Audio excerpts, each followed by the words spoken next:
Boa noite a todos. E aí, Pedro? Tudo bom, Miller? Como é que vai? Tudo bem, né? Tudo bem? Seja bem-vindo ao nosso grupo. Muito obrigado. Boa noite, Pedro. Boa noite, Miller. Boa noite, Pedro. Boa noite.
Boa noite, pessoal que está entrando.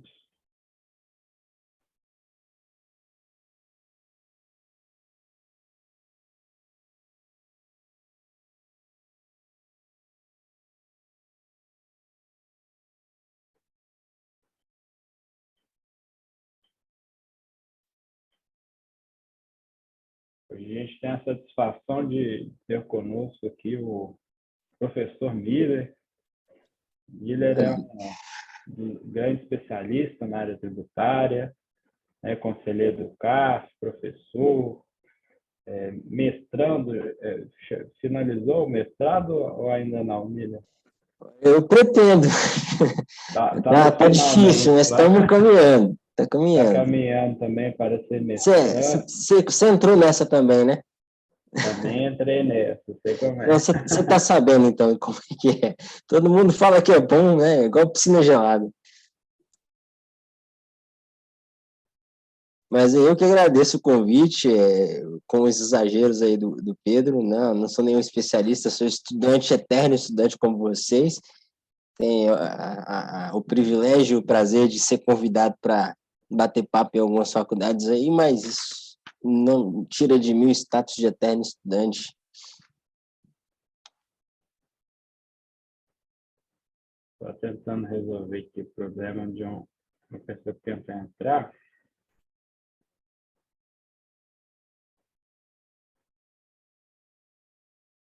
E aí a gente já vai começar, eu vou dar algumas orientações iniciais. A gente teve uma pequena alteração no nosso planejamento de hoje. A gente teria o primeiro tema com o Miller, né, tributação dos incentivos fiscais, e na sequência a gente teria o tema do parcelamento dos débitos do Simples Nacional, HELP, com o nosso associado Gabriel Pinheiro. Só que recebi uma mensagem do pai do Gabriel e, infelizmente, ele teve um problema de saúde e não vai poder participar conosco hoje. Mas, se a gente tiver tempo, gostaria de pautar um segundo tema, e eu faria uma breve apresentação sobre o conceito de serviço na jurisprudência do STF. Como não tive muito tempo para preparar, né, um tema substituto, peguei um tema que eu já havia pesquisado anteriormente. Eu acho que é um tema também polêmico e relevante para a gente botar aí como segundo tema da pauta. Vamos dar início, eu acredito que estamos sendo gravados também. O professor Miller, então, vai começar os trabalhos nessa noite de hoje, 19h30, quarta-feira. Nossos grupos, Miller, a gente faz os nossos grupos quinzenalmente, né? Aqui tem majoritariamente membros da WDT Jovem, mas o grupo está aberto a todo mundo da WDT também. né, a gente tem o intuito aí de criar um ambiente aberto para todo mundo que quiser participar, quiser sugerir temas. Eu reforço os demais também que ainda não tiveram a oportunidade de apresentar. O Pedro, meu xará ali, já apresentou nos encontros passados, mas a gente sempre está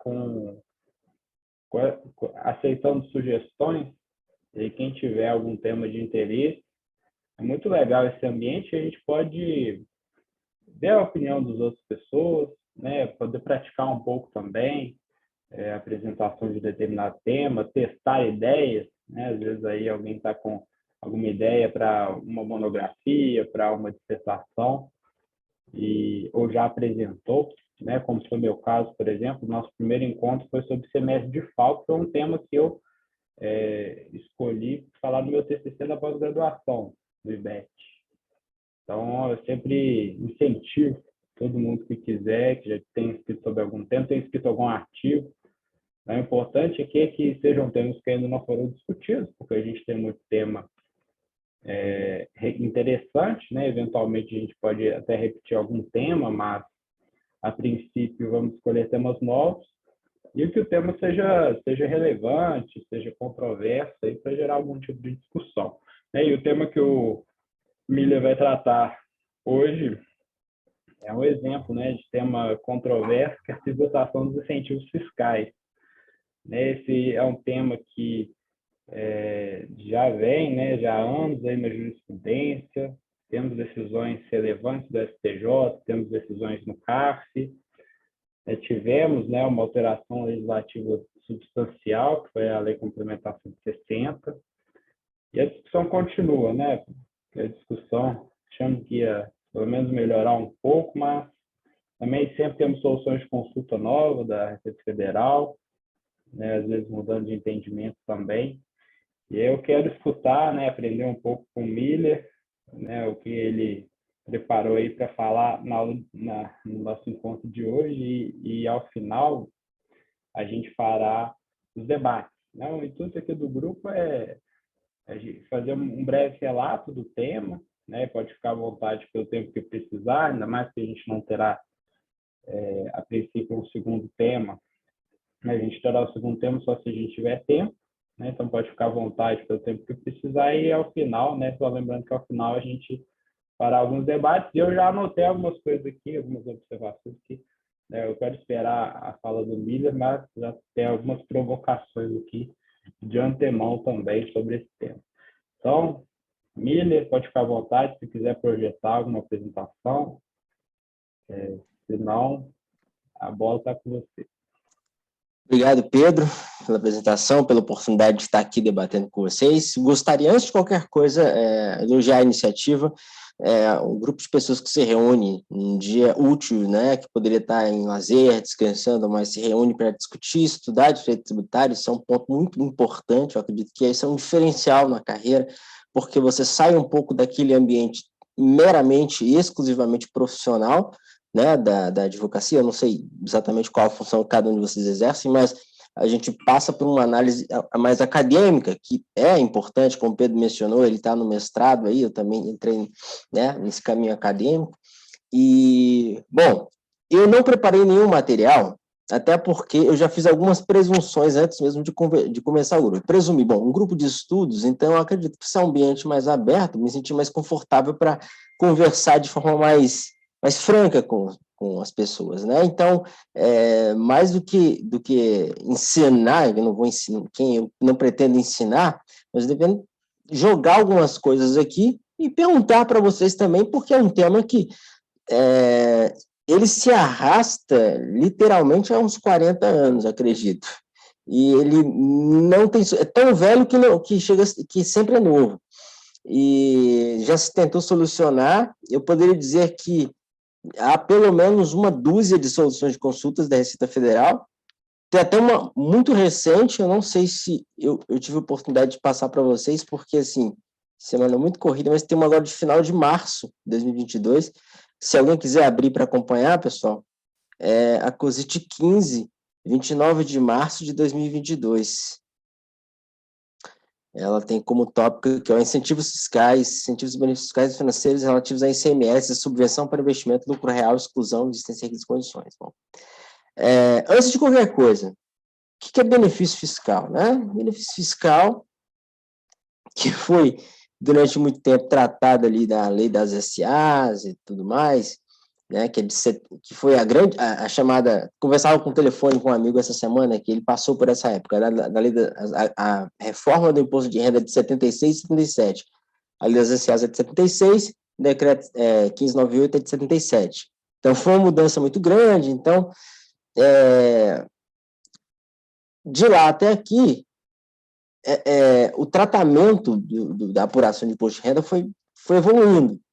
Isso culminou essencialmente com a grande reforma em 2014 com a Lei 2973, que foi com a exclusão do RTT e trazendo a nova, o imposto de renda com apuração ajustada aos padrões da IFRS, né? Que já tinha sido inserido por 2 leis no Brasil, que alterou a Lei das SAs, que é a 6.404, e por conta disso, a gente tem uns critérios diferentes de operação do lucro real. Então, por que isso é importante?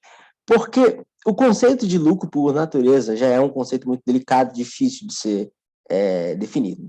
Aquisição da disponibilidade jurídica e econômica da renda, né? Então, o que entra nessa base de cálculo, o que não entra? E nós tínhamos ali, por exemplo, as subvenções, elas podem ser para um custeio, pode ser uma subvenção para algum investimento, para fomentar uma determinada atividade, seja para redução de custos de produto, ou seja, por meio de uma isenção, um ente federativo que tem a competência tributária sobre determinado tributo, ele desonera determinado tributo para um incentivo da redução de preço por várias razões, você tem de prever isso, situações locais e tudo mais, e até mesmo a disponibilização de recursos de forma condicionada, como, por exemplo, financiamento estatal para determinada atividade. A grande questão é, se eu tenho uma redução de custos, né? Ou seja, por meio de uma intervenção estatal, ou seja, o tributo meu devido de um valor tal passou para tal, menor. Se eu tive um acréscimo, um valor que foi injetado na empresa, qual o tratamento tributário que a gente deve dar a isso? Né? Aí a contabilidade, antes do IFRS, ela tratava isso de forma muito pragmática, acho que o CPC 00, para quem está habituado, e a gente vai falar um pouco de contabilidade, pessoal, porque esse tema, infelizmente, não tem como a gente não fugir da contabilidade com esse tema, tá? Aí é bom para que você já até, o grupo de estudos, se tiver alguém de contabilidade com formação em contábeis, auxiliar aí, que eu não sou lá grande conhecedor, mas eu sei que o CPC 00, como é um CPC estrutural, ele faz uma definição muito simples de que é ativo e passivo. Ele coloca o seguinte, ativo e passivo, mas como você tem uma balança ali, né? Você tem determinados valores recebíveis e a receber, como ativo, e seu ativo imobilizado, intangível ou diferido, como dizem, e o passivo é a sua dívida, né? Então, por exemplo, se eu tenho tributos, ele está na minha conta de passivo. E se eu tenho essa dívida tributária, ela está na conta de passivo. Se eu tenho uma redução da minha conta de passivo, sem uma contrapartida no ativo, ou seja, não saiu nada do ativo, o que aconteceu? Houve uma mutação, não foi? Uma mutação patrimonial aí. Pelo CPC 00, isso teria um efeito de receita. Porque, olha, se o meu patrimônio é X, que eu pego o positivo, subtraio o negativo. Se eu subtrair menos, o resultado vai ficar maior. Então, só que esse CPC estrutural, isso aí é para fins de balanço. E a IFRS veio alterar a nossa contabilidade para os padrões internacionais para entender a contabilidade como resultado. Então, houve já atuações da Receita Federal nesse sentido. Então, por exemplo, olha, você teve um benefício fiscal, reduziu o seu passivo por incentivo fiscal, qual deles seja, isenção de tributo, remissão de multa por aderir a parcelamento, uma subvenção para custeio ou para investimento. Essencialmente, o que a gente vai falar, porque é a maior discussão dela está nas subvenções de benefícios fiscais de ICMS, inclusive aqueles sem aval do CONFAS, na qual a União vinha tributando esse efeito. E aí começou essa discussão. Acredito que lá por volta de 76, que foi quando a nova lei das SAs, né? Nova lei das SAs, que já nem é tão nova assim, 76, gente. Então, dali veio soluções de consulta. Eu não vou entrar num histórico inteiro aqui, porque é muita coisa. Eu vou falar das discussões mais recentes, porque é até o tema que está no painel, né? Discussões atuais. O IFRS foi no Brasil acho que em 2007 e 2009, a alteração das normas contábeis, a forma de registro, que alterou a lei das SAs. Eu não sei se... acho que eu deixei algumas leis abertas aqui. Tenho aqui isso. Sobre demonstrações de lucro e tal, artigo 1984, 195A. O artigo 195A, se alguém tiver como abrir aí para ler comigo, eu não vou compartilhar a tela não, viu, pessoal? Porque eu acho que fica mais prático assim. Eu vou fazer uma leitura e vocês vão comentando aqui comigo. Essa aqui, o 195A, a redação foi dada pela Lei 11.638, de 2007. Essa aí foi uma das leis que implementou o IFRS no Brasil, alterando a lei das SAs. Diz o seguinte: a Assembleia Geral, isso está falando de SAs, né, óbvio, poderá, por proposta dos órgãos de administração, destinar para a conta reserva de incentivos fiscais a parcela do lucro líquido decorrente de doações ou subvenções governamentais para investimento, que poderá ser excluída da base de cálculo do dividendo obrigatório. Então, o que ela diz aqui? Já em 2007, ela dá um tratamento interessante. A Assembleia pode, se ali os membros assim decidirem, transferir aquele valor de subvenção que pode ser, que ele colocou, neste caso específico, que é interessante, porque ele destinar para a reserva de incentivos fiscais para o lucro recorrente de doações ou subvenções governamentais para investimento. Então, ele tira daí as subvenções de custeio, as isenções de tributo e tudo mais. Aí começou o seguinte, olha, se for subvenção de investimento, eu posso transferir para a conta de reserva e, por isso, eu vou excluir do lucro líquido. Brevemente, alguém tem alguma... Podem ficar bem tranquilos, porque contabilidade é um negócio meio chato. Sobre a questão dessas contas, o que seria conta de reserva para fins de apuração de lucro, se alguém quiser... Alguém quer que eu fale rapidamente sobre isso?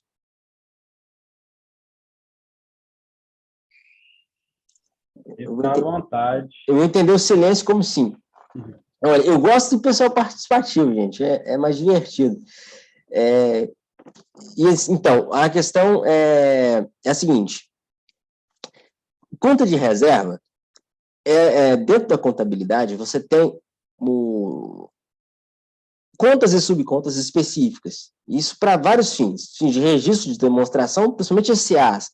SAs, por ser de capital aberto, você tem ali que demonstrar para os investidores, né? Prestar, entre aspas, prestar contas. Então, você precisa de uma conta de reserva, o nome já diz muito claramente, é como nós, pessoas físicas, temos uma poupança, uma reserva emergencial de contingência, porque se um dia o carro apertar, a gente pega aquele dinheiro. Então, a conta de reserva, ela é condicionada. O dinheiro só sai dali para a recomposição de prejuízo. Então, se seu resultado foi positivo no exercício, e você tem valor na conta de reserva, de contingência, o que você pode distribuir a título de dividendos é somente o valor do resultado positivo. A conta de reserva não pode ser distribuída. Tá? Então, esse é um ponto importante. Por quê? E por que vocês podem me perguntar, mas por que a lei inseriu esse ponto? É muito claro, para garantir que a subvenção fosse aplicada ao fim pretendido. Se o Estado faz uma subvenção de investimento, como o texto da lei diz, ou seja, injeta dinheiro, para garantir que o valor seja empregado na atividade empresarial e o sócio não vá lá comprar uma lancha. como certa vez disse o Sérgio André Rocha na discussão sobre esse assunto. Eu já participei de pelo menos umas 15 mesas de debate sobre subvenções e até hoje ninguém nunca tem uma solução sobre esse assunto.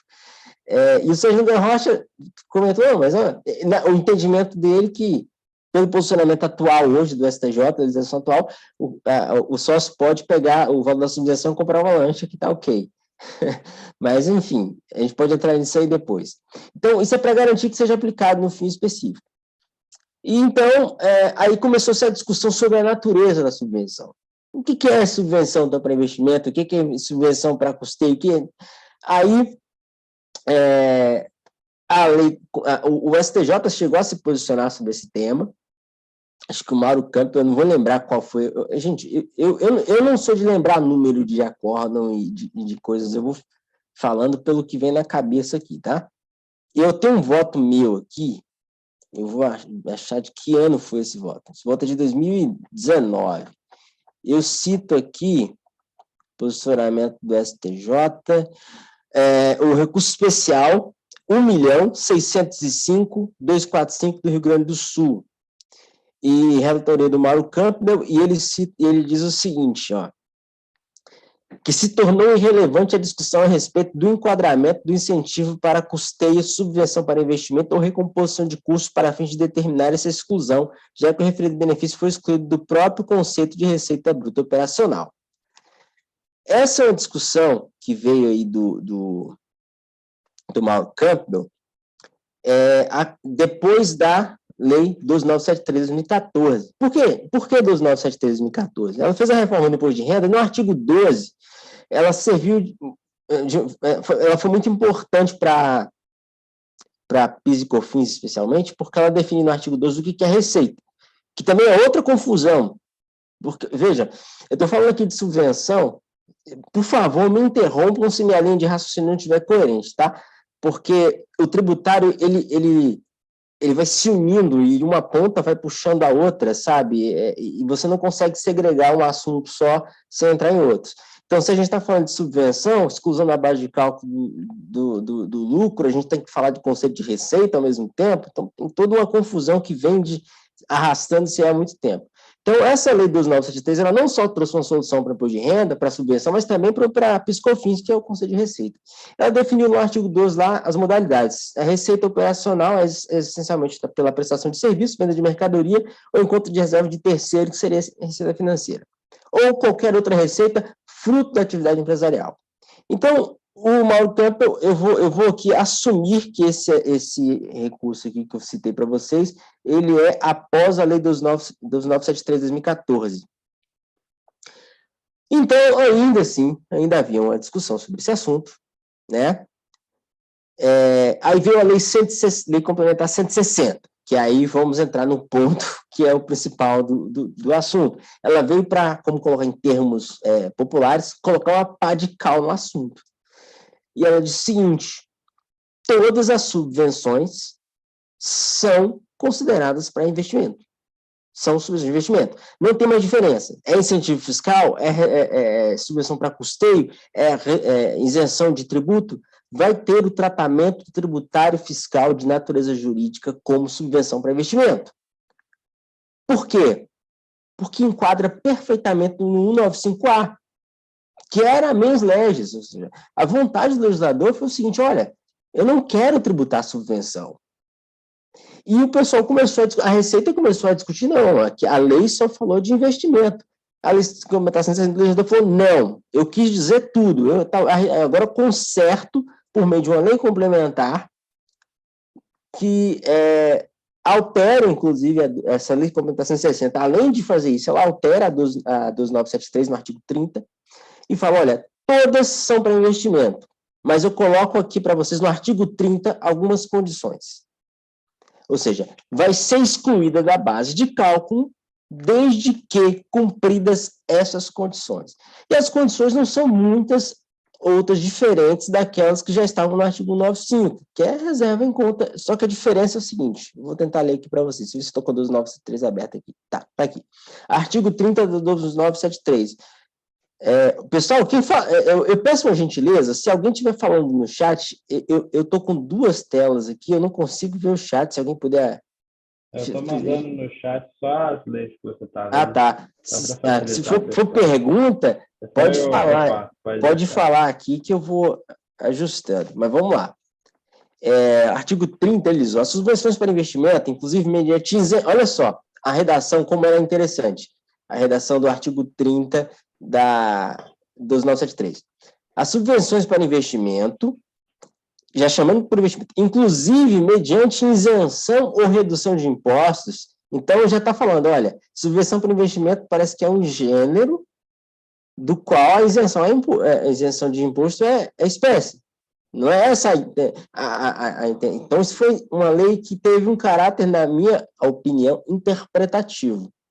Até porque nós vamos ver um pouquinho mais adiante a parte interessante que ela trata. Inclusive mediante isenção de redução de impostos, concedidas como estímulo à implantação ou expansão de empreendimentos econômicos, e as doações feitas pelo poder público não serão computadas na determinação do lucro real, agora, vírgula, condição, ação subordinada, esqueci o nome, gente,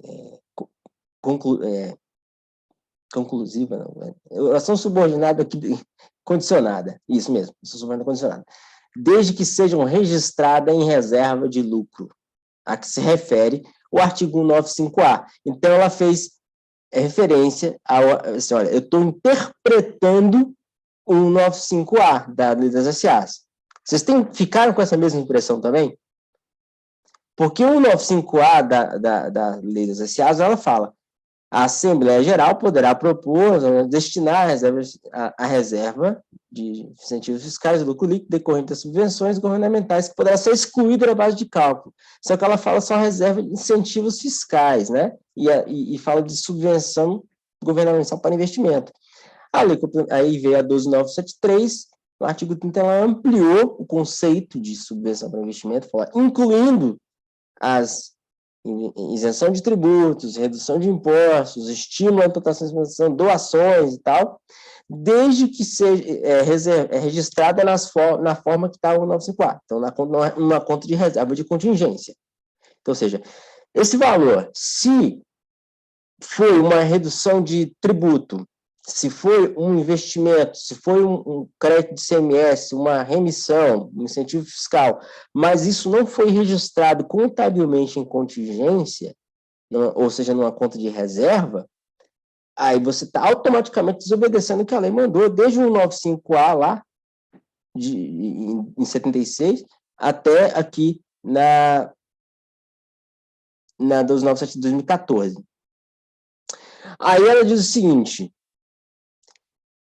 e essa conta de reserva, desde que seja registrada em reserva, a que se refere ao 95, que somente poderá ser utilizada para... Aí ela coloca aqui algumas condições bem específicas, que não podem ser descumpridas. Absorção de prejuízos, desde que anteriormente já tenham sido totalmente absorvidas as demais reservas de lucros, com exceção à reserva legal, ou seja, essa reserva de contingência que vem da subvenção, ela é a última a ser usada, ou seja, se você já tem uma conta de reserva que já não pode ser distribuída, você pode absorver, mas desde que ela seja a tua última fonte ali, tá? Mas isso aqui não é muito importante, porque quem recebe incentivo fiscal já está numa condição, necessariamente, de prejuízo fiscal. Então, não faria muito sentido uma empresa superavitária receber incentivo fiscal para incentivo ou investimento. Normalmente, já é casos de empresas que já estão em situação deficitária que já não tem contingência. Então, essa já vai automaticamente aí. Aumento do capital social. Eu pensei muito sobre falar sobre isso aqui, mas eu falo, olha, isso aqui é uma discussão ainda muito, muito, muito maior, que aumento de capital social, que seria, por exemplo, vai para a conta de reserva de contingência, você pode emitir novos títulos. Eu falo, você vai dar tanta confusão, que eu vou falar primeiro, tentar explicar esses outros conceitos, e se possível a gente pode marcar uma segunda reunião para discutir isso aqui, sobre aumento de capital, porque aumento de capital pode ser considerado também planejamento tributário, tem uma série de outras questões, e tem várias decisões do CARF sobre esse sentido.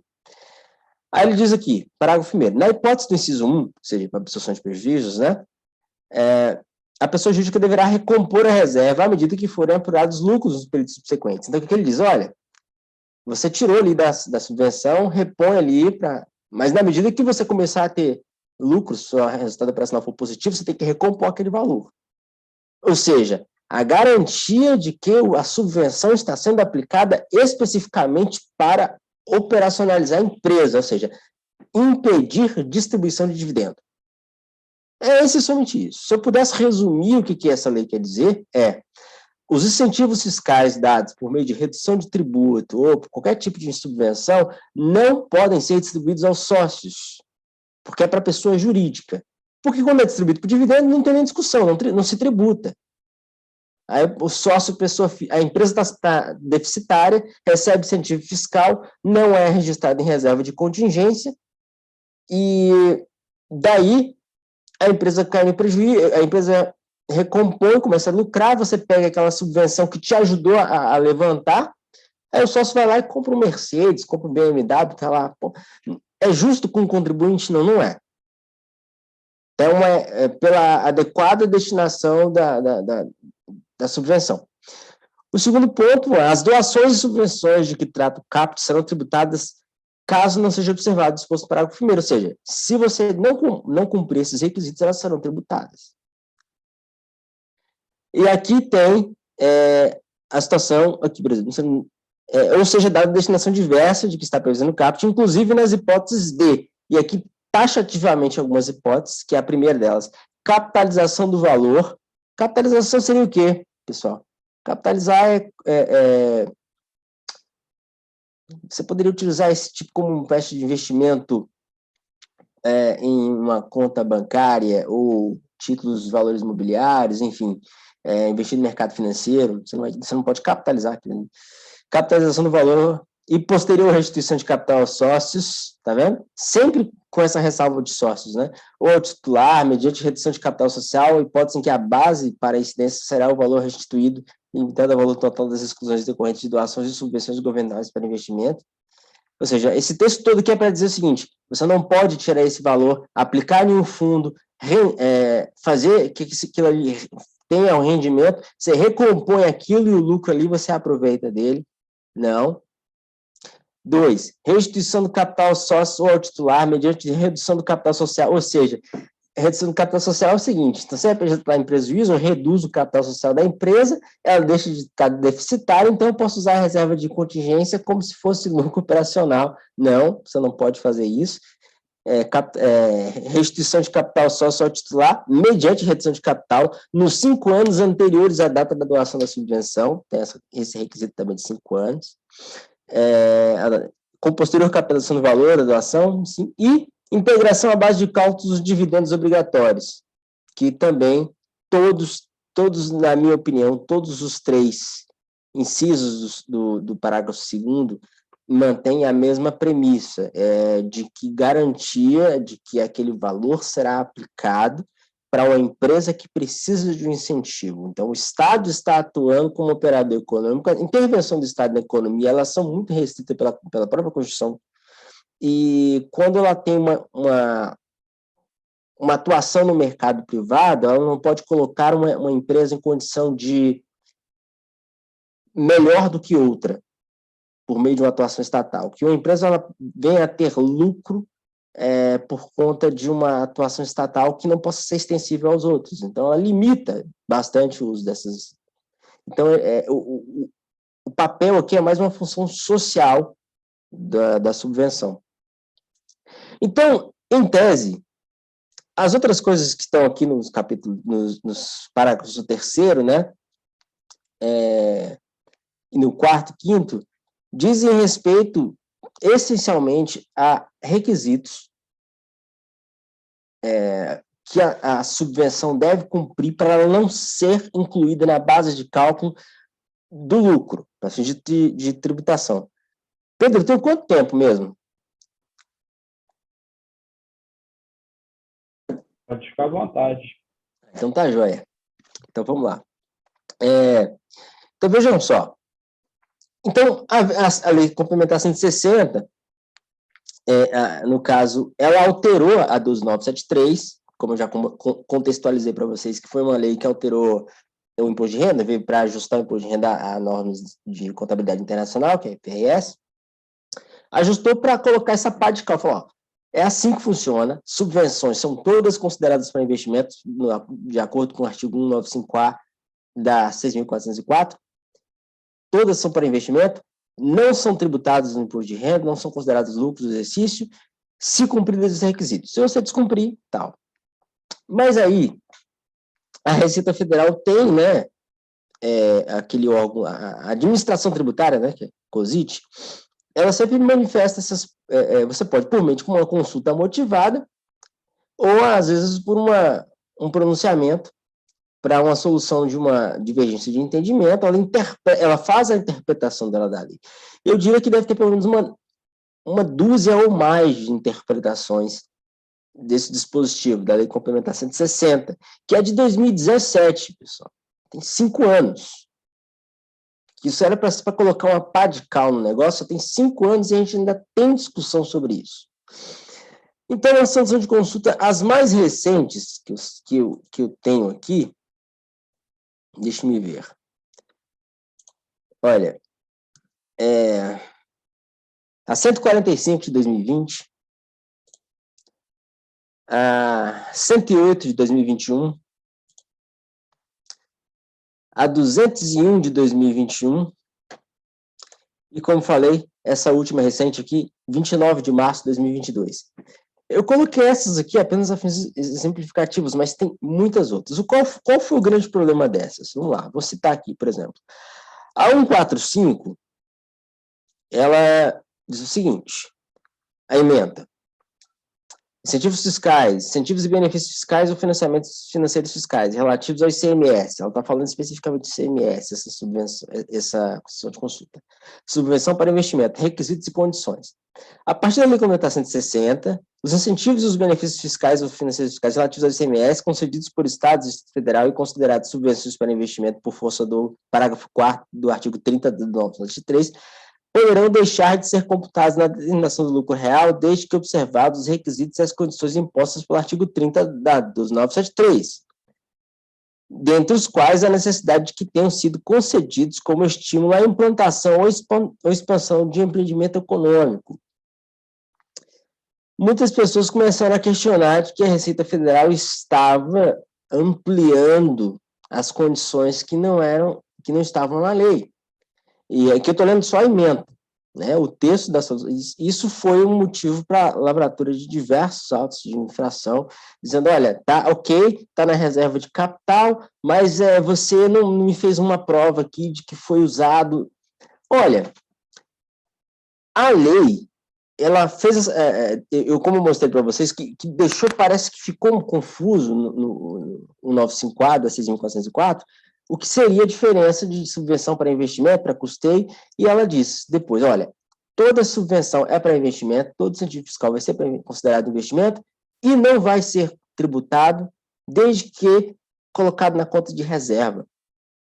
E as condições dessa conta de reserva têm que seguir determinados parâmetros. Por exemplo, se eu tiver lucro, eu tenho que recompor esse valor, essa conta será a última a ser usada, mas quando ela pede outros requisitos, como que tenha implantação ou expansão de empreendimentos econômicos, né? Aí algumas pessoas começaram a questionar se não seriam requisitos extra, né?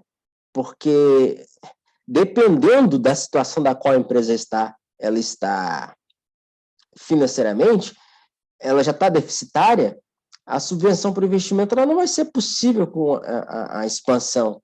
Ela vai simplesmente, ela está evitando a falência da empresa.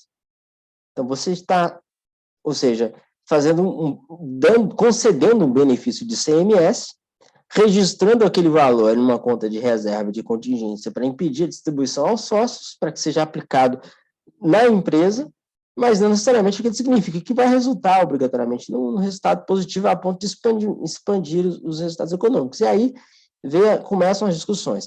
Aí depois vem uma solução de consulta que vem complementando, que é a 108 de 21,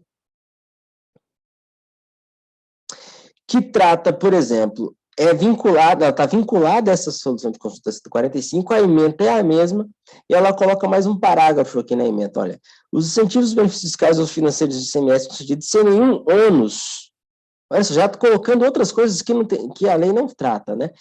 Que serão concedidos sem nenhum ônus ou dever ao subvencionado, de forma incondicional ou sob condições não relacionadas à implantação e expansão de empreendimentos econômicos, não atendem aos requisitos do artigo 30 da Lei 2.973 de 2014, de observância obrigatória, inclusive conforme parte final do parágrafo 4º do mesmo dispositivo. A solução de consulta está novamente criando mais requisitos que a lei não colocou.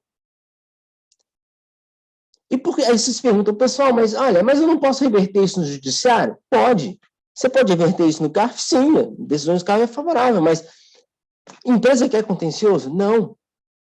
Se o empresário não quer ter uma auto-infração lavrada, você quer ficar com regularidade fiscal. Você não quer que você recebe um incentivo fiscal, cumpre todos os requisitos, coloca em conta de reserva, mas se o Estado, ao conceder essa subvenção, não colocar... Olha só que texto contraditório. Incentivos fiscais ou financeiros de ICMS concedidos sem ônus. Como assim incentivos fiscais sem ônus? Se já é incentivo, como é que vai ter ônus? Você vai ter que pagar para ter um incentivo? Eu não consigo entender, assim, realmente é muito confuso. Mas que a Receita não quer aceitar, né? Daí, a questão foi até o STF, não vou lembrar aqui qual foi o recurso extraordinário, o STF disse que a matéria não era constitucional, desceu ao STJ. STJ, o trecho, eu acredito que tenha sido aquele acórdão que eu citei, não tenho certeza. Ele diz o seguinte, que não pode ser tributado, e isso, para mim, mataria a questão de uma forma, com golpe mortal, porque eles são a União tributar um benefício fiscal de ICMS é violação ao Pacto Federativo. E aí, na minha opinião, esse é um argumento muito forte. Por quê? De fato, o Estado é quem detém a competência para instituir ICMS. E se ele decide renunciar à receita, que não deixa de ser renúncia de receita, né? Para um incentivo fiscal que é do interesse dele, a União não pode se valer disso. Ou seja, o que está acontecendo o valor que está na reserva de contingência ali, ele, embora transite no resultado do exercício da empresa, pelas regras de contabilidade, eu vou mostrar para vocês aqui, se alguém quiser abrir, acho que é o CPC 07, Pronunciamento Contábil Técnico 77, e também isso deve estar no regulamento do imposto de renda, o RIR atual, que é o decreto 9.580, artigo 442. Então, ele transita no resultado do exercício. Então, veja, tanto o pronunciamento contábil 07 quanto o artigo 442 do RIR, ele está falando de uma questão contábil. E a contabilidade, embora seja um instrumento informativo para o direito tributário, ela não necessariamente ela vincula o tributário. Está falando de uma questão de demonstração de resultado. Por quê? Está falando de empresa de capital aberto. Então, é preciso que isso transite pelo resultado por uma questão de transparência. Mas isso não significa que o simples fato de transitar pelo resultado significa que aquilo será tributado. Um exemplo clássico disso aí foi o que a gente viu em 2017 com a exclusão do ICMS da base de cálculo da COFINS. O valor transita no caixa da empresa, mas não é da empresa. O ICMS ele é repassado, ele não é receita da empresa, é receita do Estado. Então, o argumento é quase o mesmo. Para mim, isso aí, esse golpe feriu de morte a questão do argumento da receita. Então, eu tenho essa solução de consulta aqui de 2021, que ainda assim exige esses requisitos, e tem essa agora de 29 de março de 2022, que parece que ela volta ao posicionamento original dela de 2020. E eu tinha passado para o Pedro, eu não sei se ele passou para vocês, uma discussão que aconteceu no CARF recente,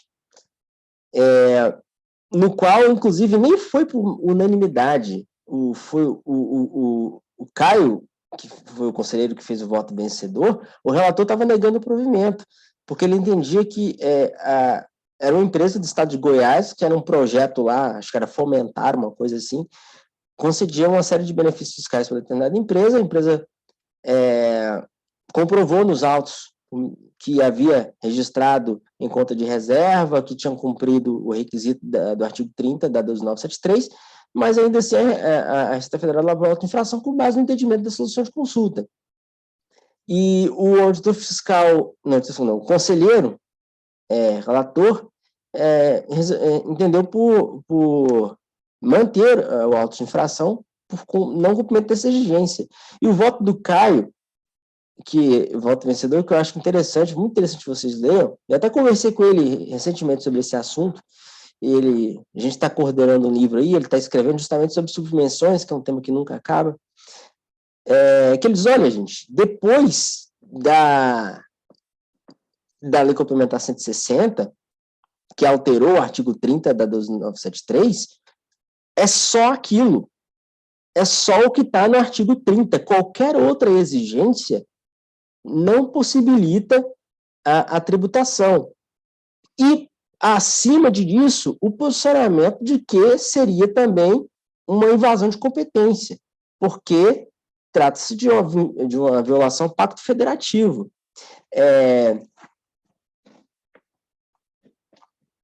Eu entendi aqui, eu já relatei esse caso numa situação de PIS e COFINS, que para mim é curioso, porque eu já fui, já voltei, já mudei de entendimento várias vezes sobre esse assunto. Porque quando se a gente voltar aqui no artigo 195A da 6.404, o que ele fala especificamente? A Assembleia Geral poderá, proposta pelos órgãos de administração, destinar a reserva para incentivos fiscais a passada do lucro líquido decorrente de doações ou subvenções governamentais para investimentos, que poderá ser excluída da base de cálculo dos dividendos obrigatórios, né? Vejam só, deixa eu me ver outra coisa.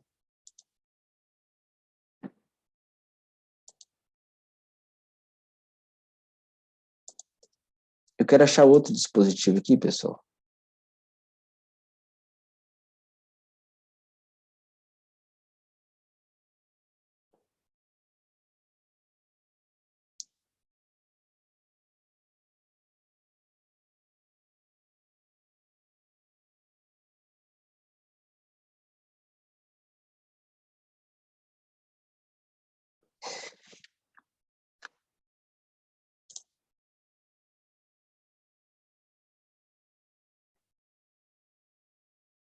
Então, o pessoal tá tranquilo aqui? Então, vamos lá. Então, recapitulando, o ponto que eu ia entrar aqui agora, porque eu comecei a falar de PiscoFins, que já é uma outra coisa, e eu não quero aprofundar muito nisso, eu vou focar mais na questão do imposto de renda. O artigo 30, com essa redação aqui, ó, o artigo 30 da 12973, redação alterada pela Lei Complementar 160, ele fala claramente aqui, as subvenções para investimento, ou seja, que é um gênero do qual são espécies, inclusive as isenções e tudo mais, não serão computadas na delimitação do lucro real. Então, ou seja, aí eu coloco a seguinte questão para vocês. Empresas que são tributadas por lucro presumido, qual é a situação delas? E se a gente está falando de lucro, o lucro, na minha opinião, ele é mais restrito do que receita, porque receita é o resultado operacional, não obstante se você tenha sido superavitário ou não. Receita é o resultado da minha atividade comercial, venda de produtos, prestação de serviços. Tive lucro ou prejuízo, não importa. Incide ali a COFINS, cumulativa ou não cumulativa. Aí eu pergunto a vocês, e a COFINS? COFINS, ela pode incidir sobre as subvenções governamentais? Aí quem defende diz, não, mas a lei não trata de COFINS. A lei não fala de que ela será excluída. da base de cálculo. Ele só fala mesmo que pode ser excluído do lucro líquido. E aí? O que vocês... Interpretação sistemática, alguém se posiciona?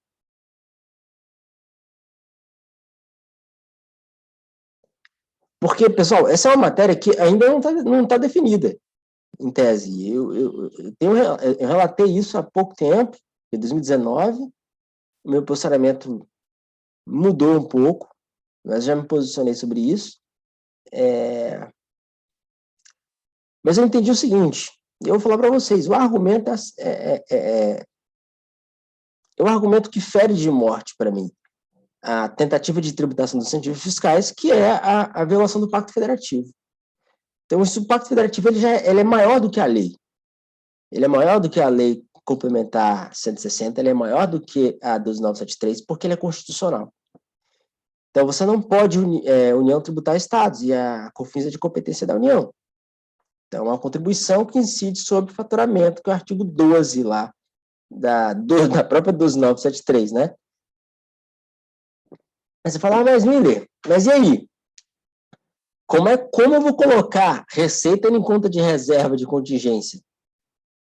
Eu falei, bom, se o legislador optou por não tratar de condições para a COFINS, para mim ela está excluída incondicionalmente. Esse é o meu posicionamento. Sim, meu entendimento sobre o tratamento da COFINS para fins de incentivos fiscais é de que elas são excluídas incondicionalmente. Para lucro, ela tem que obedecer aos requisitos do artigo 30. Alguém acha que não, porque eu posso estar equivocado, mas se alguém quiser argumentar, o Pedro também, eu estou sentindo que ele está coçando para falar ali.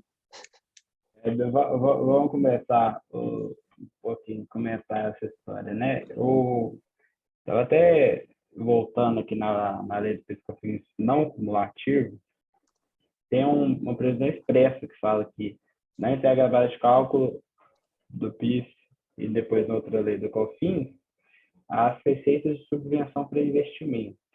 É o artigo 1º, inciso 10. Parágrafo 3º, 10, isso.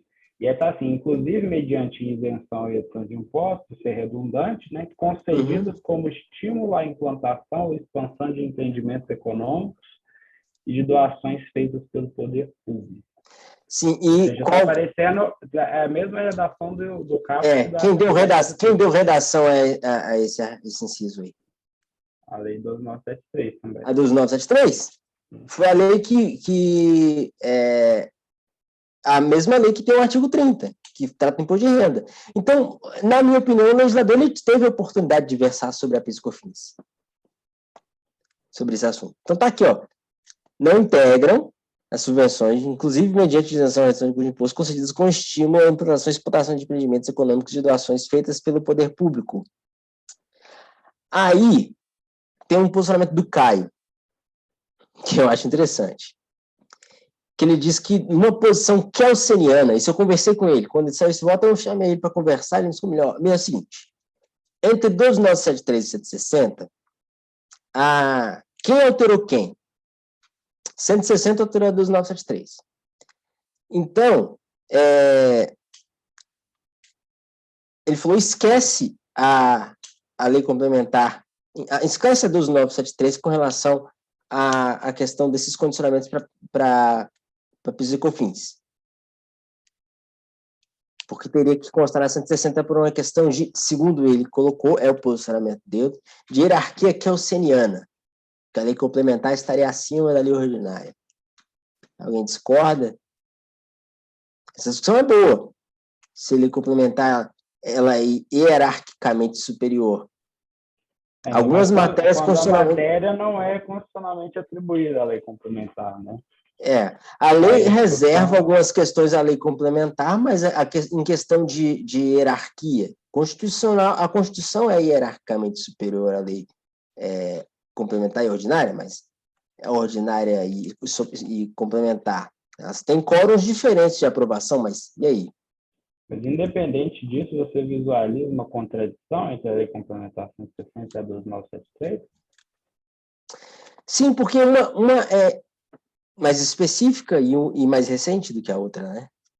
Não, mas a contradição estaria onde? Estaria nessa inclusão do parágrafo 4º, que fala dos incentivos do ICMS? Fiquei com a mesma dúvida do Pedro, assim, qual que seria o confronto entre as duas normas, né? Tem a previsão ali do PiscoFins, eu entendo que a regra do IR não confronta de alguma forma ali, né? Porque o inciso 10 todas as hipóteses de isenção da base de cálculo de PIS da COFINS estão no artigo 1º.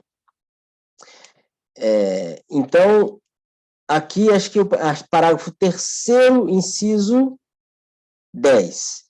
Na 10.637 e 10.833 é replicada, é exatamente igual. Não cumulativo, no caso, né? Então, de subvenções para investimento, inclusive mediante isenção ou redução de impostos, concedidas como estímulo à implantação ou expansão de empreendimentos econômicos e de doações feitas pelo poder público. Então, me parece que, olha só, aqui ela está diferente do que diz a lei das SAs. Porque ela diz, concedidas como estímulo à implantação. Veja, quando a gente volta no 2973, no 30, ela diz, subvenções para investimento, olha só. Isso quer dizer que os requisitos para a exclusão da base do IRCF, do lucro real, não se aplicariam ao PiscoFins. Seria a absorção de prejuízo. Porque, não, veja só, não é justamente isso. A questão que eu estou querendo colocar é porque o ponto é um pouco mais, talvez eu não tenha sido muito claro. Qual foi a primeira premissa que a gente tentou estabelecer quando a gente tratava de subvenções? Todas elas têm a mesma natureza, né? E as soluções de consulta tentaram diferenciar uma da outra, mas falaram, olha, subvenção para investimento é a mesma coisa. E aí, a lei complementar que fez isso foi a 160 de 2017. A lei 12.973, que é de 2014, que é uma conversão de medida provisória, ela distingue o que é justamente o incentivo fiscal de ICMS de outros tipos de subvenção. Mas a 160 veio e depois falou, não, é tudo a mesma coisa. Entendeu? Então, eu entendo aqui que quando a 12.973, no artigo 30, quando ela coloca aqui no parágrafo 4º, olha só, os incentivos e os benefícios fiscais ou não financeiros relativos ao imposto previsto no inciso 2, caput do artigo 155 da Constituição, ou seja, ICMS, concedidos pelos Estados Federal, são considerados subvenções para investimento vedada a exigência de outros requisitos ou condições não previstos neste artigo. Aí, na PIS e COFINS,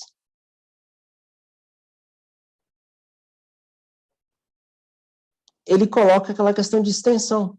Veja só. Essa redação foi dada pela Lei Complementar 160 de 2017.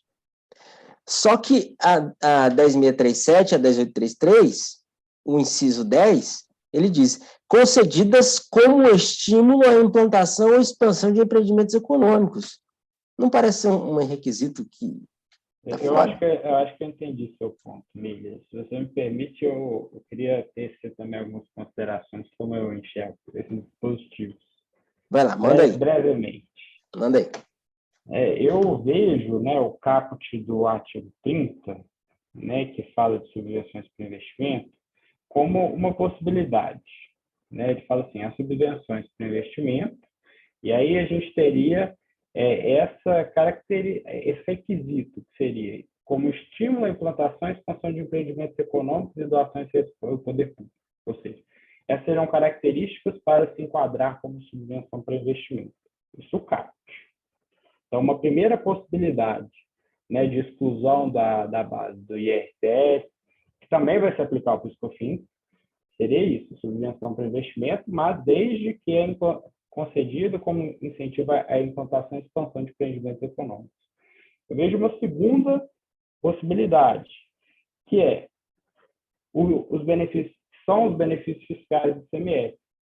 Porque aí eu entendo que o parágrafo 4º, ele está falando assim, não que tudo vai ser subvenção para investimento, mas que todos os benefícios especificamente do ICMS, e aí a gente tem que ir na discussão até do se tem amparo ou não no CONFAS, porque a própria lei complementar vai prever que vai se aplicar só incentivos de ICMS com amparo ao CONFAS ou que tenham sido regularizados lá no termo do convênio, lá em 2017, são aqueles benefícios inconstitucionais, mas que depois foram regularizados. Então, a gente precisaria. Aí surgiriam, então, duas possibilidades. Ou subvenção para investimento propriamente dita, que é aquela que é implantação, expansão de empreendimentos econômicos, doações ao poder público, ou ICMS, né, com amparo em CONFAS. A gente teria essas duas possibilidades. Só que, e aí esse parágrafo 4º, né, só para entrar nesse ponto que a gente estava discutindo por último, me parece que esse parágrafo 4º, que foi incluído pela Lei Complementar 160, ele também se aplica ao PIS/COFINS, porque ele dá uma caracterização, né, ou seja, ele fala assim, todos os benefícios do ICMS são subvenções para investimento. A partir do momento que ele fala isso, tem que se aplicar também para o PIS/COFINS, porque ele, ou seja, ele faz uma qualificação, né, desses incentivos e fala assim, independente se isso for para implantação e expansão de empreendimento, vai ser subvenção para investimento. O que precisa ter amparo em CONFAS. Então, a partir do momento que ele faz isso, não precisaria repetir na lei do PIS/COFINS para eu entender que todo benefício fiscal do ICMS é a subvenção para investimento da PIS/COFINS também. E aí eu excluiria da base do PIS/COFINS.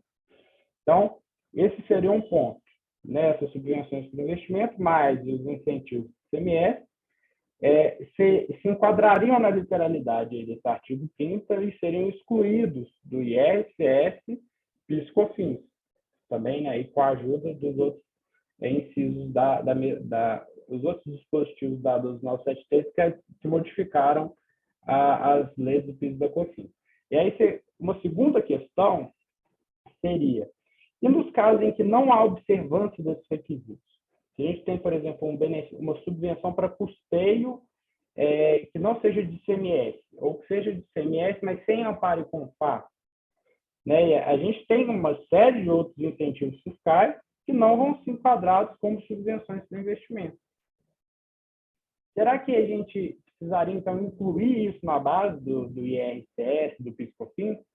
Se a gente for na contabilidade, eu acho que as considerações que você trouxe me foram muito bons, né? O CPC 00, o CPC 07.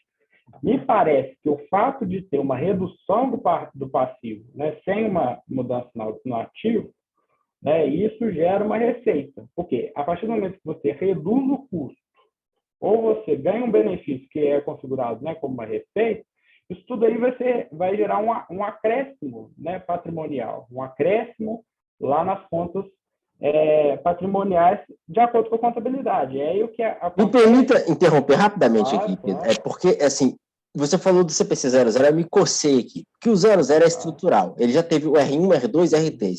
Sobre reconhecimento de receitas, a gente usa o CPC 47.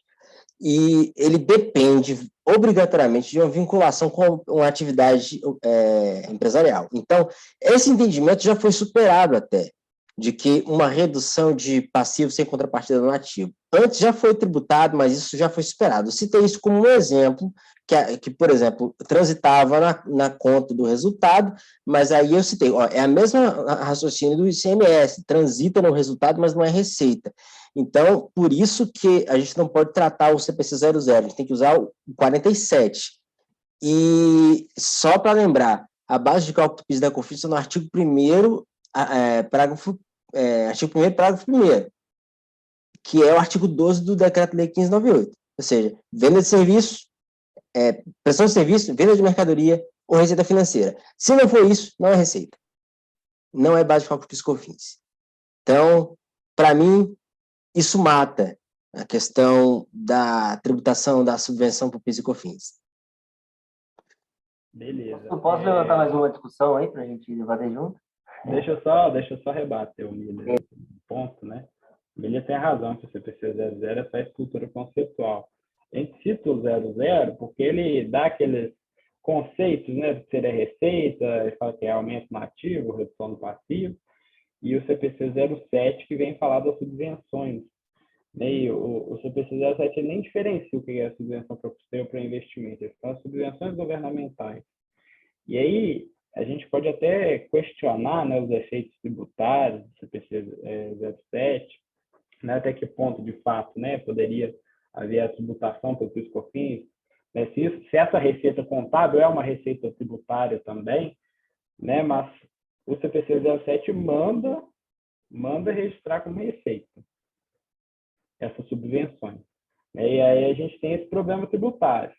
Né? Mas o ponto que eu queria chegar não era nem discutir a contabilização, que eu acho que isso é até secundário nesse ponto. Mas sustentar que, no primeiro momento, eu sustentei que exclui da base do IR, CS, PIS/COFINS, aquilo que enquadra no artigo 30 da 12973. Ponto. A gente tem os outros casos, outros incentivos fiscais. Será que esses outros incentivos que são concedidos por outros entes, aí que não a União, mas por estados e por municípios, mas que não se enquadram no artigo 30, devem ser incluídos na base de cálculo do IR, PIS e COFINS? Eu entendo que não. Ainda que não se observe a literalidade aí do artigo 30, a gente tem o princípio federativo, né? E é aquela decisão também do STJ, que foi em barco de divergência, trouxe isso, né? Se eu não me engano, até a ministra Regina Helena Costa, que fez essa diferenciação, mas de que a gente tem a imunidade recíproca. Né? E qual que é o fundamento por trás da imunidade recíproca? É o princípio federativo. Né? A gente até consegue fazer uma análise histórica que remonta lá ao século XIX, nos Estados Unidos, quando essa imunidade recíproca foi pela primeira vez pensada, né? Um ente não pode tributar o outro, não estaria tirando, né? Há um certo estranhamento, né? Pensar que um ente tributário pode verificar uma capacidade contributiva de um outro ente. E isso é positivado na nossa Constituição. E o que está por trás é o princípio federativo. Mas seja pelo princípio federativo, seja pela imunidade recíproca, a gente não pode aceitar, né, que um benefício fiscal concedido pelo Estado, por exemplo, ou pelo município, possa ser tributado pela União. Né? Ou seja, sob pena de até esvaziar o benefício fiscal. Né? Se a gente pensa assim, o Estado está concedido esse benefício, mas a União vai lá e vai tributar 35% desse benefício fiscal, mas não um recurso que está saindo do Estado, né, ou saindo ou deixando de entrar, né, mas para incentivar aquele determinado contribuinte. Então, a gente consegue defender, né, que não há tributação de IR, PIS, COFINS, ainda que não se enquadre no artigo 30. E isso que eu acho que é interessante da discussão, que a gente tem essas duas visões, né, da discussão, da gente ver o que se enquadra na literalidade, mas a gente tem esse argumento constitucional também. Pedro, queria falar? Não, até você falando, me surgiu mais dúvidas ainda e algumas confusões, mas um ponto que eu queria levantar, que é da própria 12973, que ela faz uma distinção por capítulos, inclusive. Quando ela trata do artigo 30, ela está, ao meu ver, restrita ao imposto de renda. Ela faz essa diferenciação. Então, por isso que ela teve a oportunidade, caso ela tivesse a intenção de fazer essas regulamentações do PIS/COFINS, essa própria legislação poderia ser de forma mais genérica e aplicada também na parte inferior da legislação que trata do PIS/COFINS em específico. De fato, o parágrafo 4 não se aplica ao PIS/COFINS. Se você olhar o parágrafo 4º, ele está dentro do primeiro capítulo da lei. O primeiro capítulo da lei, ela fala exclusivamente para imposto de renda e contribuição sobre o lucro. Você vê, ele lá embaixo, ele trata exclusivamente sobre o PIS/COFINS, estão em momentos diferentes. Eu acho que aí já existe uma diferenciação que deveria ser observada. O legislador fez essa distinção, ele diferenciou por capítulos, inclusive.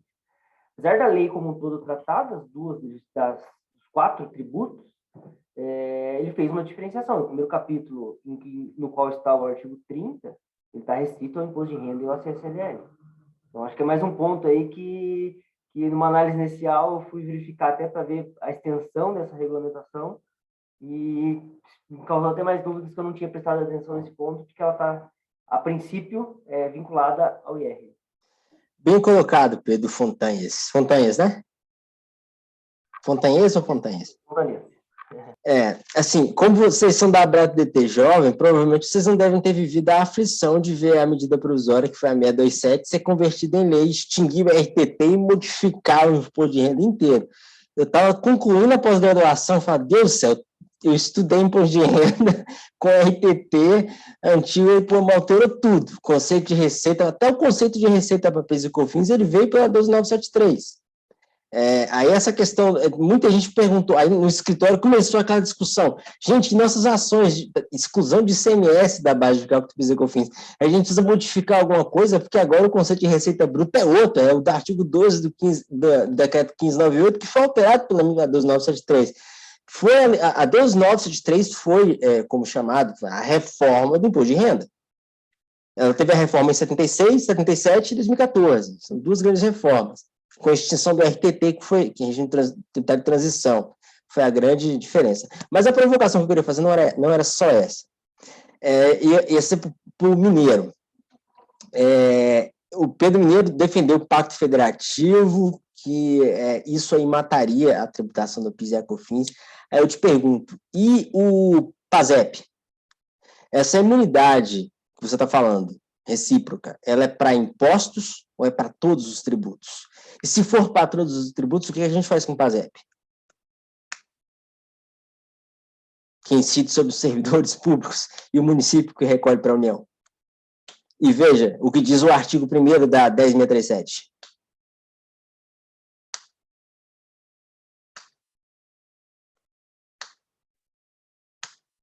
Bem, não sei responder essa pergunta, não.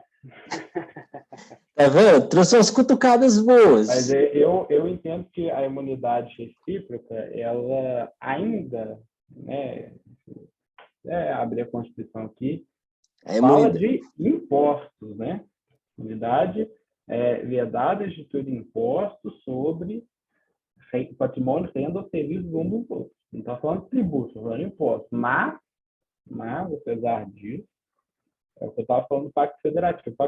O princípio federativo, ele cria, né, essa limitação constitucional ao poder tributário e ter imunidade, ainda que ela não esteja positivada expressamente, né? Positivada não seria nem a palavra certa, ainda que ela não estivesse, né, esculpida, expressa na Constituição. Então, eu entendo que essa imunidade ela tem que se aplicar também a contribuições, porque primeiro porque a gente precisa dar uma interpretação, né, mais ampla para essa imunidade recíproca, né, com base no princípio federativo. E o princípio federativo ele vai servir também como fundamento ou limite, né, também a qualquer tributo. A gente precisa fazer também alguns testes, né? Será que PIS/COFINS é uma contribuição, é um imposto, né? Aí a gente volta naquelas discussões de teoria tripartite, teoria quintripartite, né? Que é uma contribuição, uma cara de imposto, né? O fato gerador é um imposto. Que tem uma afetação da receita, mas e aí, né?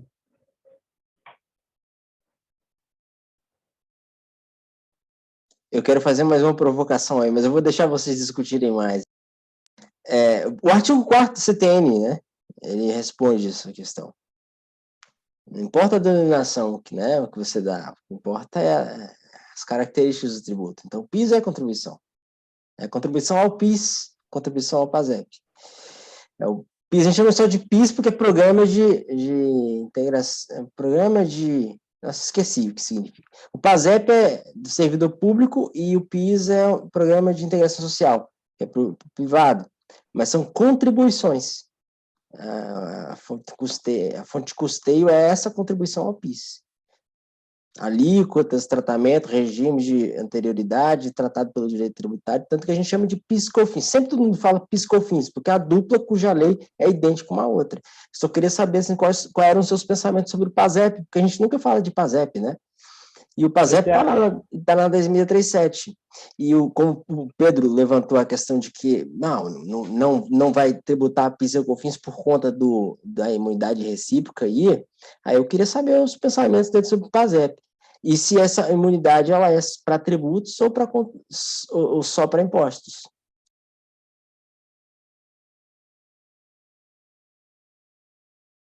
Eu não consegui visualizar por que o PASEP estaria fora. Não é a mesma lógica do PIS/COFINS? Estaria fora como, assim, Pedro, da Do meu imunidade? raciocínio, né? Por que não poderia se aplicar também a imunidade recíproca para o PASEP?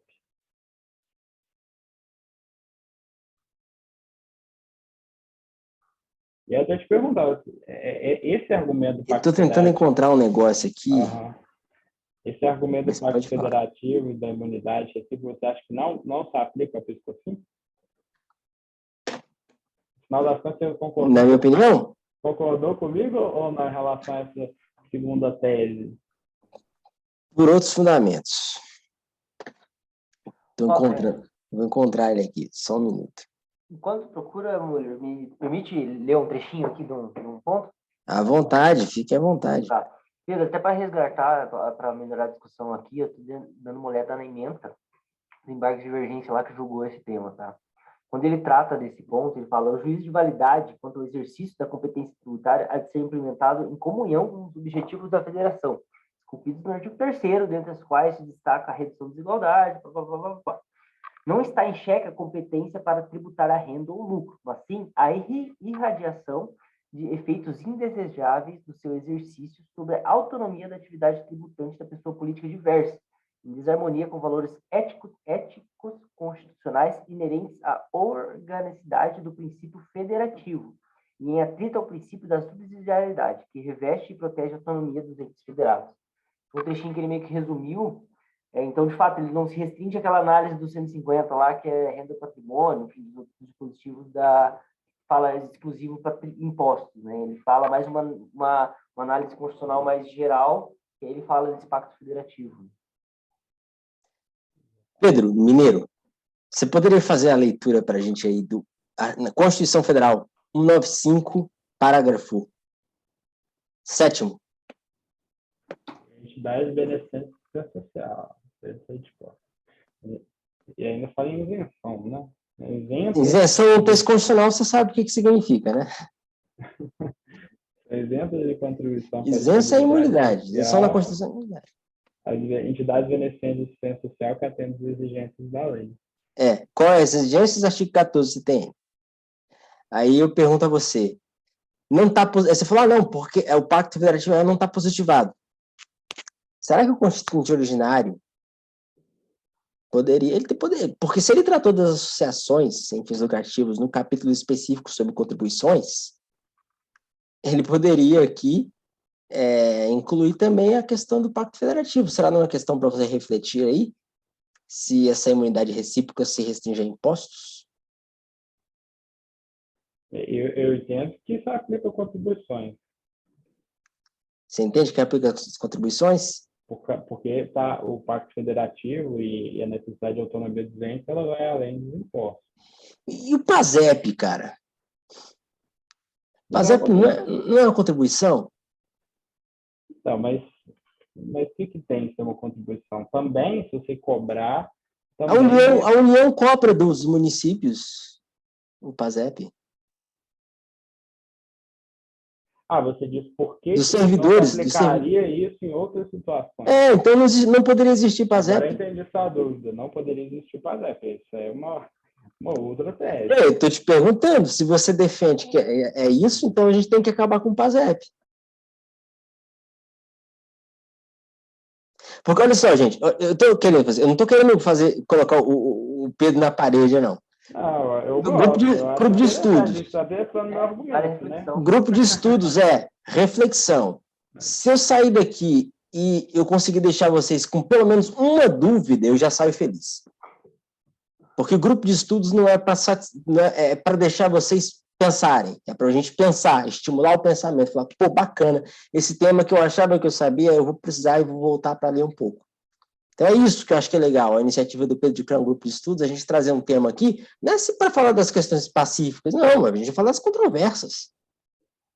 porque a gente não tem resposta para a gente junto pensar, quem sabe isso aqui pode surgir um artigo, ou até, quem sabe, um livro, né, Pedro, se a gente for mais ambicioso. Realmente é um ponto que eu estou até anotando aqui. Depois que eu pensar, chegar numa conclusão, mas a princípio eu entendo que essa imunidade recíproca, ainda que ela trate expressamente dos impostos, ela está calcada no princípio federativo. E aí, se a gente for na história, né, nos Estados Unidos a gente tem um sistema diferente do nosso, de common law, mas lá eles aplicaram a imunidade recíproca ainda que não tivesse na Constituição. Olha que interessante, né? Eles têm lá o princípio federativo na Constituição, dos princípios fundamentais da Constituição enxuta norte-americana. Eles aplicaram, né, mais de 100 anos atrás, a imunidade recíproca com base no princípio federativo. E aí a gente tem o texto, né, a imunidade recíproca na nossa Constituição, que fala só de impostos. Né? Ainda que tenha essa discussão, né, se contribuição é imposto ou não, né, como bem o Miller destacou, está em outra seção da Constituição, né, está no 195. E eu, Pedro, entendo que contribuição é diferente de imposto. Né? Então, a minha premissa de aplicar o princípio federativo às contribuições está ainda aceitando contribuição diferente de imposto. Eu acho que o critério da destinação, da aceitação, ele é um critério constitucionalmente relevante. Mas, mesmo assim, eu ainda entendo que o princípio federativo está por trás, né, fundamenta aí uma imunidade também para contribuições. Pergunta, né, que o Miller fez, será que isso vale para tudo? Né? Será que existe interessante esse argumento, muito bom, mas a gente, os Estados Unidos, pelo presidencialismo deles, tem um sistema diferente, o nosso é exclusivamente positivado. Tem seguido agora a linha mais presidencial com o novo CBC, né, 2014, que não é tão mais novo assim, mas assim, quem é que trata de regras gerais de direito tributário? Ou seja, a Constituição trata de competência tributária, né? Ela dá as competências para os estados, municípios e União. Okay. Falando de impostos, aí teve algumas emendas para a Constituição e tal. Agora, por exemplo, taxas e outras coisas, aí você percebe, talvez que pode, talvez, não ser assim, exatamente a mesma coisa, o mesmo tratamento de impostos. Aí eu pego aqui o artigo 9º do CTN, e eu vou lá e leio, ó. É vedado à União, aos estados, aos federais e aos municípios, inciso 1, instituir ou majorar tributos sem lei que estabeleça. Então, veja, ele fala de tributo, então está bem claro.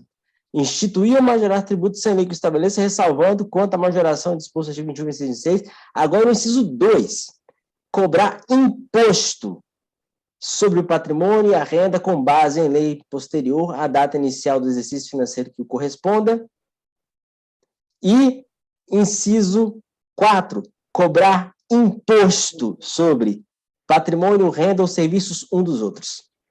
Eu acho que essa sua observação é muito interessante, porque eu olho para a Constituição e vejo assim, a Constituição ela copiou muitas coisas que estavam na Constituição anterior e que estavam no CTN, na elaboração do Sistema Tributário Nacional. Às vezes, sem estabelecer uma devida adaptação. É igual aquela questão da isenção, né, que na verdade é imunidade. A Constituição também copia essas imunidades, mas o CTN não diferencia imposto e contribuição social. Para o CTN, contribuição social é imposto. Aí é lá no artigo 4º, né? O que importa é o fato gerador. Sim. E aí, se ela não diferencia imposto de contribuição, será que no inciso 4 não estaria querendo falar imposto mais contribuição?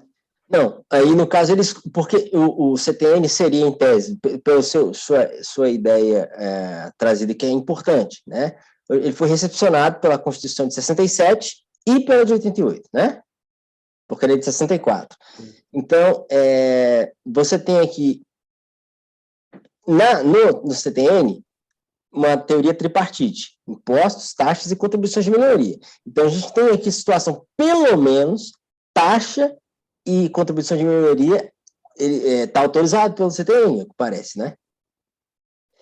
E se a gente faz uma interpretação de que as fontes do direito não são exclusivamente a lei, as fontes do direito tributário não é uma fonte primária, é a lei, mas é mais do que consenso, porque o STF já se definiu isso, acho que está até em súmula, né? Que são 5 as espécies tributárias. Então, acho que... e o artigo 111 do CTN diz que, quando você fala de benefício ou isenção, ou qualquer coisa do tipo, deve ser interpretado literalmente. Eu acho que aqui a gente está falando, por exemplo, uma possibilidade de taxa. A União pode cobrar taxa sobre o município pode cobrar taxa da União? Eu só queria, licença aqui, boa noite a todos, porque foi muito levantado a questão da imunidade recíproca com base no Pacto Federativo. E realmente é um argumento, mas eu entendo, assim como o Chueire, que a imunidade recíproca também tem como fundamento um outro princípio, que é o da capacidade contributiva. Tanto as contribuições sociais quanto os impostos têm como hipótese de incidência sempre uma manifestação de riqueza.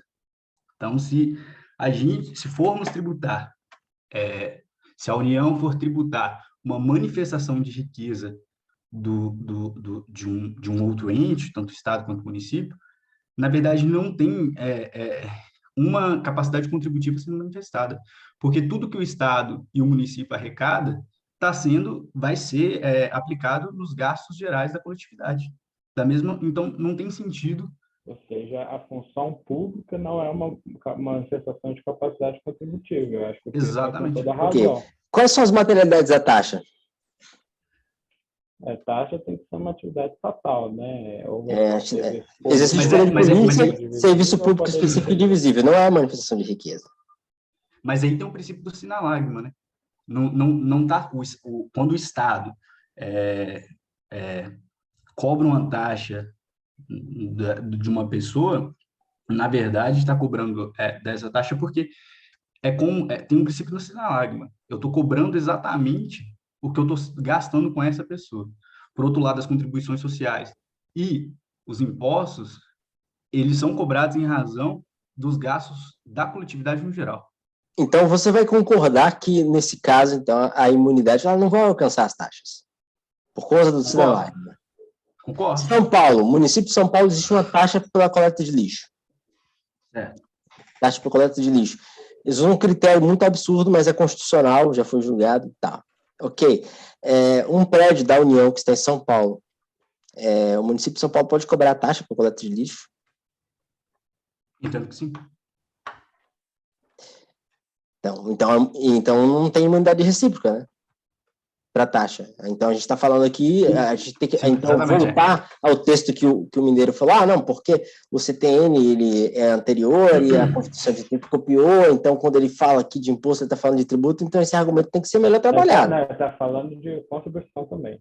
Contribuição também. Existem contribuições, por exemplo, a contribuição que incide sobre faturamento, ou receita, que foi...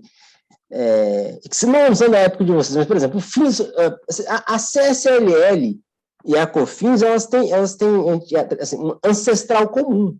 Era antes uma contribuição só, era o fim social. O fim social tinha 2 materialidades, que era sobre receita bruta e lucro. Aí, em dezembro de 88, que instituíram a CSLL, Contribuição Social sobre o Lucro Líquido. E ficou, porque o fim social, ele tinha assim, para quem prestava exclusivamente serviços, ela incidia sobre lucro. Para quem prestava serviço, ou vendia mercadoria, ou só vendia mercadoria, era sobre receita bruta, que tinha um conceito na época. Então, aí saiu, quando instituiu a contribuição social sobre o lucro líquido, ficou aquela questão, bom, então tem que 2 tributos, um fim social e CSLL, com a mesma base constitucional.